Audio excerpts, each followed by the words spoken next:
Now, far be it from me to act like Assassin's Creed is some kind of holier-than-thou, sanctified franchise that has never been above milking it. It's never been something that's gone out of its way to make more entries. I'm not gonna stand here and die on that hill, because even I, as a fan of the newer games, don't believe that. Obviously, this is a franchise, and obviously they are here to make money. But something I wanted to talk about today is that there's been a little bit of an uptick, I would say in the last couple years, but especially in the last 6 months, when it comes to Ubisoft, with almost a bastardization a little bit of Assassin's Creed. And what I mean by that is that they are pimping out Assassin's Creed to pretty much anybody they can in order to make money. Now, I love crossovers. I love franchise crossovers. They are a guilty pleasure of mine. I guess in some ways like Assassin's Creed itself is. Those hooded guys, going up the buildings. I should say, I should clarify, since the hoods are white, I'm talking about assassins, okay? Nothing else in this analogy. I've had a soft spot for these games and those characters for a very long time, and I understand that. But I've noticed recently that there is certainly a drive from Ubisoft to push Assassin's Creed with a lot of things outside of Assassin's Creed that I want to talk about today for a couple minutes. Now, eventually I do want to make a couple top fives, like 5 best crossovers that Assassin's Creed has had, because there have been some fun ones. Like, for example, I remember there was an Assassin's Creed crossover with actually Monster Hunter World. That was really cool. So there's been some really cool stuff, but recently there's been a lot of dumb stuff, especially around Ezio. So for example, and this was spotted originally by VGC about a month ago, it's not something I actually talked about at the time because I wanted to kind of wait and get more information on it, but they are working on Assassin's Creed NFTs. Now, as reported by PC Gamer, back in September of last year, Ubisoft had promised that it would only start making moves with NFTs when it had something that gives you a real benefit. And they've decided that this is that benefit somehow. This is just one of the many examples I wanted to look at today because it's something I think is really funny, which is Ubisoft in a Hail Mary, because they have had a lot of bad financial news in the last year or two. They've decided to sell digital souls, especially the digital soul of Ezio Auditore, the most famous assassin, I would say, probably in this franchise of Assassin's Creed. I'm not the NFT expert. I'm not going to pretend I know everything about NFTs, but the way NFTs basically work is this. You are buying this thing in the blockchain, which is essentially a digital thing, all right? And I'm breaking it down, like, explain it to me like I'm 5. You are buying a digital thing that does not actually exist. It is out there in cyberspace. And then what you can do with that is up to the thing that it is. So for example, with buying Ezio's digital soul, you are going to be buying essentially a avatar. Do you remember Xbox avatars? Do you remember Mii's on the Wii? And on the 3DS and on some of those different Nintendo consoles, those kinds of things. Well, that's what you're essentially buying in a way, but it's Ezio. You then use it in the Soul Customizer, which is essentially an app that allows you to customize it. You can dress him up, you can change his wardrobe, you can change his colors, you can change his weapon, that kind of thing, and his stance. Then you are able to get them to print you one and send it to you, and then it will have on it a barcode type thing or a QR code where someone could scan it and make sure it's real, which is really, really elitist and unnecessary in my opinion. But here's the thing, I think, as pointed out by PC Gamer, and I think they put it best, when you are buying things like this, that's your money, right? That if you pick one up for reasons, those will be between you, your bank, your conscience, and your God. Okay, that is your money to spend. Far be it from me to tell you that you are absolutely wasting your money on something that doesn't exist,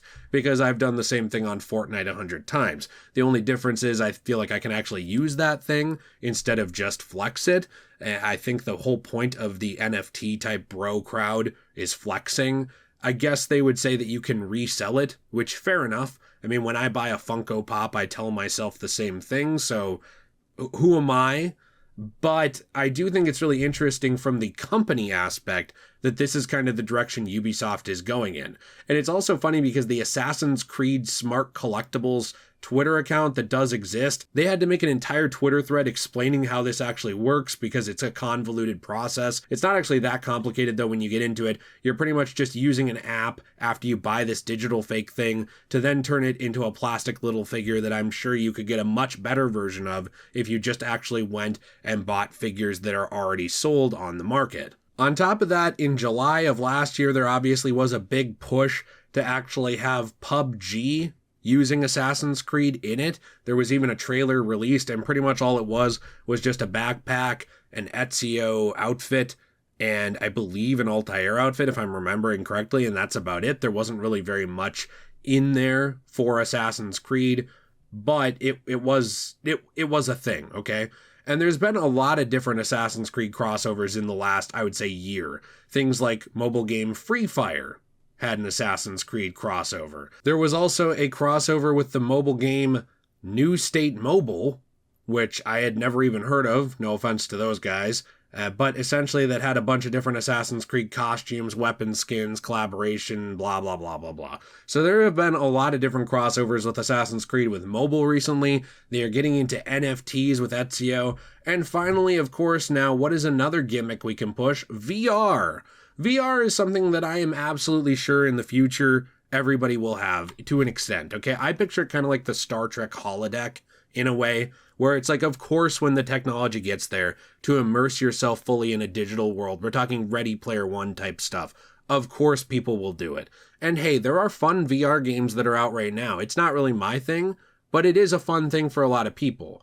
But it's just another example of Ubisoft really pushing Assassin's Creed in directions that I don't really think it needs to go just to make a quick buck, because there have been a lot of different hints recently with Assassin's Creed towards Assassin's Creed Nexus. There was a hidden code which actually teased the return of multiple characters, and this was very clearly based off of nostalgia marketing to make money again. It was a code hidden in the Assassin's Creed Nexus teaser picture, and has been solved by a lot of different people, as reported by Access the Animus over on Twitter, where essentially these binary strings worked as commands, and you were able to fetch genetic memories identified by numbers, and if those numbers were correct as they reported, they were pointing back to characters, obviously like Ezio and even Connor, which I'm shocked that they would point back to Connor, because I thought I was the only guy who liked Connor as a character, but apparently maybe the internet's coming around on him, or Ubisoft doesn't care what the internet thinks and they're going to push Connor anyway. I don't know. But I do think it's really funny to kind of point this stuff out because, yes, obviously Assassin's Creed is a brand. It is money. You're going to make your money. And look,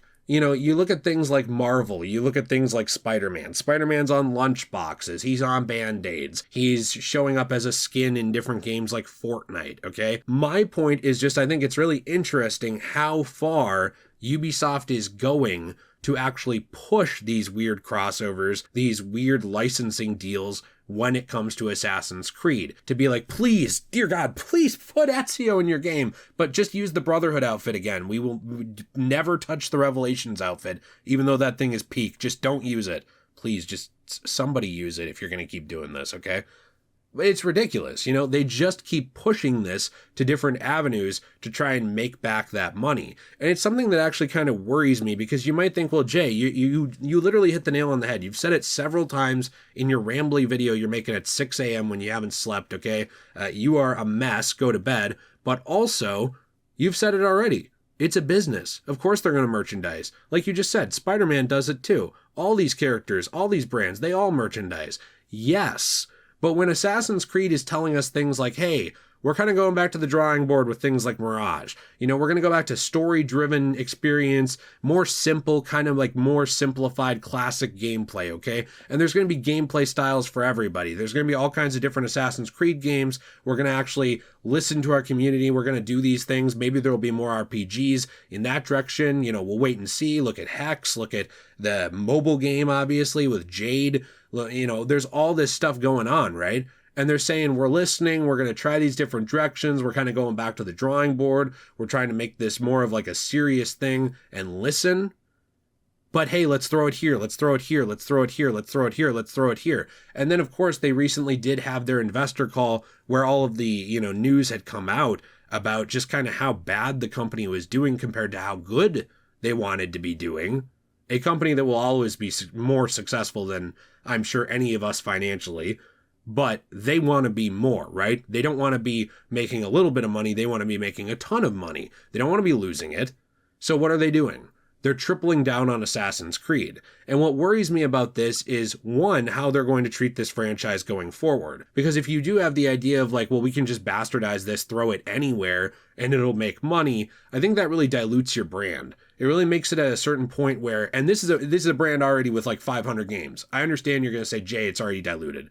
I understand, I like those games, okay? But at least those games are games in that franchise. And when you're putting this character in something, or one of these characters in something like Monster Hunter, or you're putting them in something serious, you know, like Watch Dogs Legion, and you're doing an actual crossover that promotes your brand, that's one thing. But when you're doing a crossover where it's like, just throw a bunch of Ezio costumes in this thing. Look, it's Ezio with a gun over here. How about this? An Assassin's Creed flag. Whoa, look at that. Do you want to earn that in the mobile game? When you're doing that kind of stuff everywhere, it hits a point where people are tired of seeing it. You know, they like see Assassin's Creed and it's like, oh, this is just stupid. This is dumb. This is everywhere. Go away. Leave me alone. You know, when you're constantly in the face of everyone, you're diluting your brand, you're making it annoying and obnoxious, and on top of that, you're showing your true colors that you just want to spread this thing everywhere in order to make money, which makes me concerned as a fan of the actual games and of crossovers that are cool, like Soul Calibur when they made Ezio an actual playable character in a fighting game. When I'm actually a fan of those kinds of things, this makes me worried. This kind of attitude makes me worried because I don't know where you're going to take this franchise going forward, and I think a lot of people would already argue it's milked because it could have stopped forever ago, and it's never going to stop. We already have all accepted that, even people who like the franchise or hate it. We know it won't stop, but just peppering it in everything, I don't think is really the solution to make more money. It also begs the question of what is going to happen to your other franchises. You know, are you going to start doing this with things like Far Cry? No? Okay, well then at what point is that no longer worth making? You know, maybe it doesn't make as much money as Assassin's Creed, why bother making it? And you might say, well, why would they do that? Look at Rainbow Six. Rainbow Six is not what it used to be.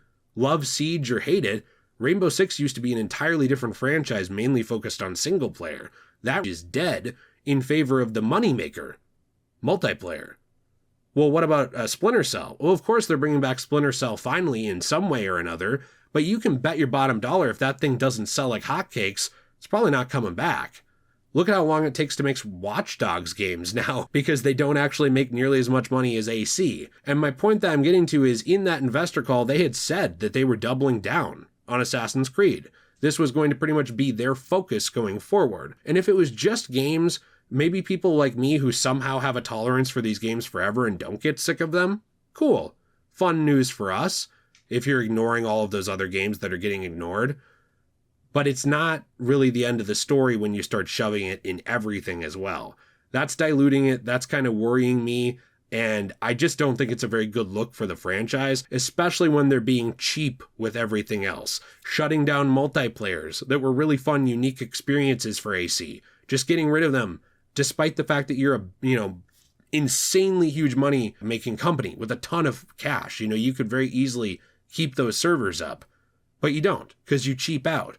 Or things like the more independent comics for Assassin's Creed, where these publishers will basically pay out their ass to get the rights to Assassin's Creed comics. I've even seen Assassin's Creed comics getting crowdfunded. Let that sink in. Assassin's Creed, this massive thing, getting crowdfunded now because Ubisoft wants to make every last dollar off of this thing. And it's not really like they are paying people to put Assassin's Creed in their property, right? It goes the other way around. If you know anything about these business dealings, especially with a brand this big, you know who is getting paid? It's them. Ubisoft is getting paid by all these other people in order to have the licensing deal to have their property graced with Assassin's Creed for a little while. But in doing so, it devalues the brand as well to a lot of players, and also it makes ventures like crowdfunded comics look really pathetic, because there's no reason you should have to make these creators who actually want to write a good story for you crowdfund a comic when you can push out digital NFTs, a bunch of bullshit, and shove this thing in every mobile game under the sun. It's not a good look. It's frustrating to me. I think that's about all I have to say on it, because I'm sure I could just keep rambling and say the same thing for another 10 minutes.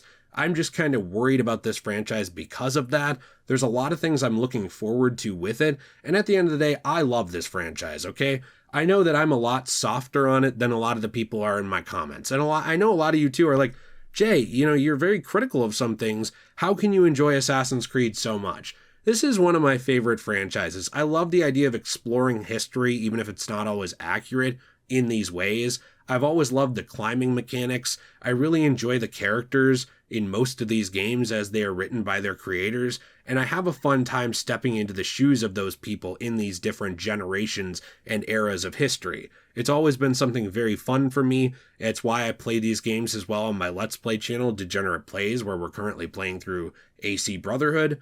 But to see all of this kind of compounding on the fact that I don't really know where they're taking the franchise, it's just something that kind of has left me scratching my head a little worried about the future.